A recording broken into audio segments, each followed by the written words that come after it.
Hello everyone and welcome back. So I wanted to showcase today a team that is able to auto Inferno mode of Doki Doki, pretty much a 99% win rate. I could say 100%, but with Doki Doki, right, anything can happen. But this has been extremely consistent. And the best part is there is no Lily. It doesn't require any Inferno gear or anything like that, right? And you don't have to outspeed the team. And it pretty much works under almost any circumstances. And as you can see right now, my win rate in this case is 7-1. And it's for a very particular reason that I had that lost is only because if you get the entire team stunned, which I have never seen it happen until this run, it's the only time that you pretty much will lose. And in this case, we're using two SSR units, and yes, we're using Fuqio, I don't know, FU, whatever it is, her name for this run, and she is the one enabling this. And I'm gonna call this the F your turn um team, because honestly, that's exactly what is happening. We're using Shiata for the main DPS. However, you can replace her with pretty much any other DPS. Rosa, right? Messiah, Yelly. And if you have a really busted Ring the Unbound, you can put her in as well, essentially. And then we're using Chiaki the Echo. She's our turn meter pusher. So her and Fushio combined literally means the enemy, it's pretty much never going to go. And then we have Kraken in this case, right? He's the one that is going to allow you to push back the turn meter and stun, and so does also Revery. So literally in here you have turn meter push and turn meter decrease for the enemy back to back at all times. Alrighty, so let's go over what is the team right now. So, and like I mentioned, everybody got killed, and every other turn, nobody died. Like, that's pretty much how the runs go. It's about 3 minutes, as you can see on average, right? Which is not bad, right? We're not looking at a 5 minute run, so it's not too fast, it's not too slow. Alrighty, so let's get right into what team we're using. Okay. Alrighty, so the best thing about this team, once again, outside of not using any light or dark units, literally not even SRs, is that you can swap out your DPS, which in my case is Shiata's, right, for, again, Ramoka, Rosa, Zaya, Yeli, whoever you want. Probably with those, it will make the runs a lot faster than mine, because my Shiata literally hits like a wet noodle. You notice she's at 3,000 attack, which is probably the bare minimum. And you'll see when she attacks, it takes like multiple hits from her for her to actually deal damage. And if without revelation, she does absolutely nothing. And we're still making it through just fine. In her case, right, her S2 and her S3 is maxed out. But if you notice on all the teams as we go through them, you don't need to outspeed the enemy. If you can, even better. But in this case, you don't have to. Now, be above 200 so that the turn meters, right, the turn meter push actually works and helps you go before the enemy every single time when Chiaki goes and when Fushio passive takes effect. Right, so again, she has 3,000 attack, not even max crit rate, which also happens that she misses sometimes, right? So not enough damage again. No Inferno pieces whatsoever on my models, right? And then her crit damage is meh. Now, Chiaki the Echo is my fastest unit, but again, she's only at 263 in terms of speed. Her passive, not leveled up. Her S3, it's the only thing at level 5. Now, I do have a little bit of effect accuracy on her because I'm trying to increase the chances of landing the Purify. Since the only thing that is really a threat to you and with this team and in this fight is the stun. Because sometimes they'll stun you back to back, right? And they can stun multiple units. And every time, since Chiaki is going to go over and over, thanks to Gigabit, right? And the turn meter push from Fushio itself, it's going to help you. If you get this to level 5, it's going to help you cleanse that stun, which is usually the only thing on your team that can prevent you. Now, we're using Swift Rush and Time Weave because, again, we're trying to reduce the cooldown so that she can use her S3 as often as possible. And in this case, we're using Gigabit on her, especially, again, since we cannot outspeed the enemy team. Alrighty. Now, in terms of Kraken, he is the second fastest unit. Now, ideally, you want Kraken to go every single time before Revery, right? Because Kraken's freeze is not going to be taken even if Revery hits the enemy right after. But if Revery goes first, right, unfortunately, this lumber is going to be taken away, which is going to reduce the amount of damage that the enemy team is going to take. Now, in my case, I cannot optimize, so they're pretty close on speed. So sometimes when this enemy goes, they attack, let's say Kraken multiple times and they apply the speed debuff. on him, then Reverie doesn't have the speed debuff on her, that she's gonna take the turn first. So it's kind of like a wasted skill, but it works anyways. Either way, what you also want, which both apply it, is the turn meter pushed back on the enemy. Now back to Kraken, his S3 is at level 5, as you can see. Now, in terms of effect accuracy, right, you want that to be as high as possible. We're just running Artisan because, again, the bulkier they are, the better.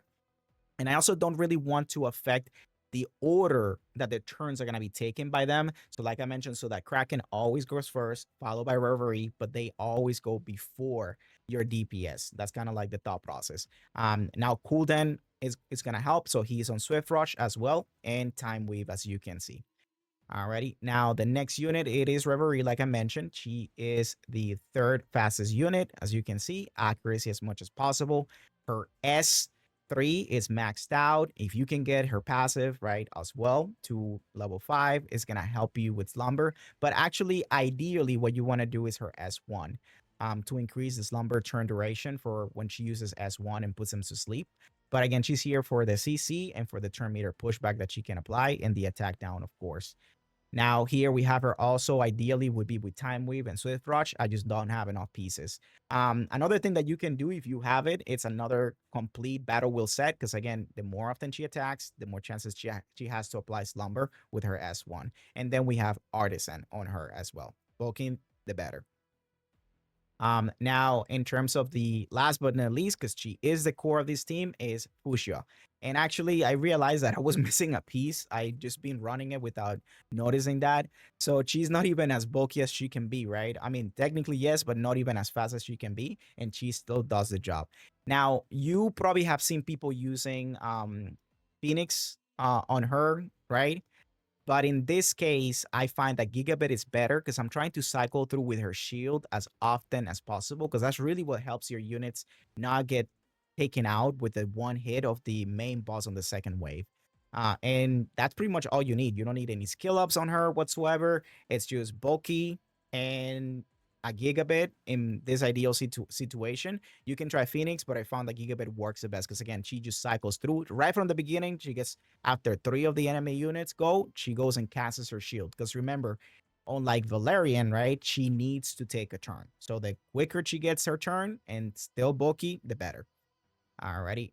And we're relying on her, again, with her passive, turn meter push, all that stuff, essentially. Even though this doesn't say that she has a passive, but she's casting Moonlight Veil every time on your team. All right, so let's go ahead and do a quick run right now so that you can see how this works. All right, so like I mentioned, they're taking the brunt, and that's fine. Chiaki goes first this time around, immediately followed by Fushio. Shields casted. There we go. Reverie went first, which we didn't want, but it's because, again, Kraken has the speed down. Like I mentioned, that can happen. And now Chiaki is going to go and hit like a wet noodle. Yeah, at the beginning, she doesn't hit too hard, right? But it's because mine is not very well. But once she gets all 3 of her flames and she builds up, then she's perfectly fine on the second wave. Everybody's still... well, 3 out of the... oh, never mind.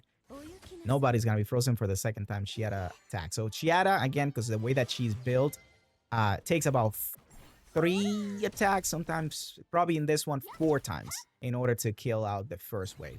And even though if we don't start with Kraken's freeze right on the second wave, again, it works just fine. All right, so Chiaki goes again. Cycling through. Perfect. I've tried Halloween on Chiaki, by the way, as well to reduce the cooldown. But again, I just find it that because of that chance of purifying, the stun, right? That is usually what saves my behind on those really tricky scenarios where the enemy team is just constantly stunning your units, which, again, it's kind of crazy how high their stun percentage is. Like, sometimes they can stun your entire team back to back. All right, there we go. So let's see if Chiaki... no. Wet noodle attack. And again, that's why the runs are like 3 minutes on average, but that is perfectly fine. There we go. Again, the aim of the game is turn meter push or frozen.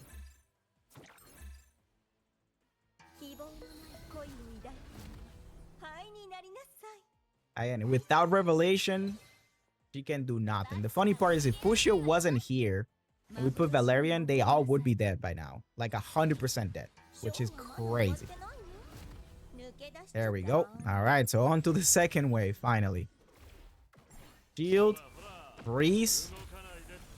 And of course, we miss the one in the middle every time. That's also what happens too. But we have CC back to back, so we should be fine. All right, put her on slumber. And she took it away. Yep, that happens because the turn order is already messed up by now. Very good, but he froze it. We're fine. There we go. Like I told you, this is the crazy part. This is not optimal at all in terms of like who is going first, right? If things get missed, if somebody gets stunned, and you'll see it's still gonna win the fight. Look how much damage they can take. There we go.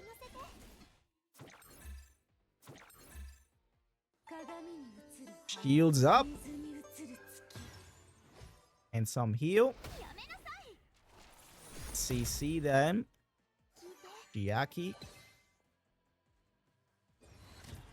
Hit them like a wet noodle. No, this time it should be a good amount of damage. There we go. Boom.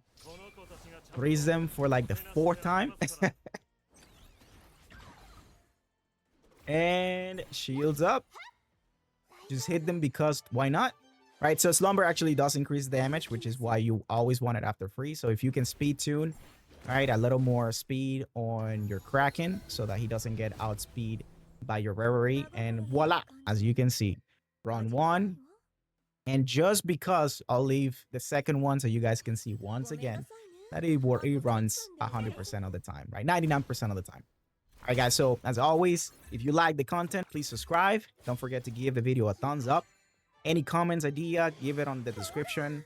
I mean, on the comments in the section down below. And stay safe, have fun, and I'll see you all on the next one. Bye-bye.